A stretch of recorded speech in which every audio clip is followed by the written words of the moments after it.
Habang iniingatan tayo ng Diyos, walang unnecessary pain kung lumalakad tayo ayon sa kalooban ng Diyos.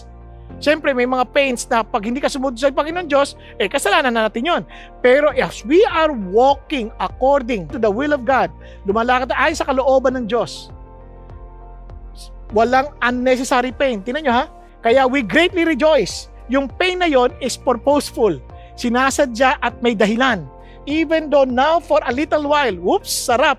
Sandali lang yon, hindi yun managalan. Walang bagyong forever. If necessary, di ba? Kung kinakailangan. So in other words, hindi niya ito pinapahintulot na mangyari kung wala naman tong kabuluhan, kung wala naman tong saysay. Kaya kung sakali na may magkatiya, parang ang labo nito, hindi ko na ito kaya.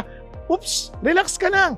Hindi yan pinahintulot ng Diyos na walang kabuluhan. Kaya sabi ng Panginoon, no temptation, no trials has overtaken you which is not common to man.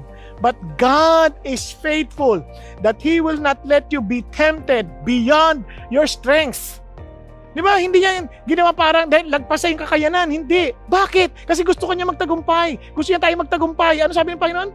So that you may be able to overcome it. Di ba? Yun ang hangad ng Diyos. Hindi yan para sirain tayo. Yan ay para pagtibayin tayo. Now, alam niyo po ba kung bakit napakahalaga yan? Kasi nga, sa Panginoon, walang bagay na hindi importante. Everything that God allows is for our good. Di ba? Kaya walang trials na walang halaga.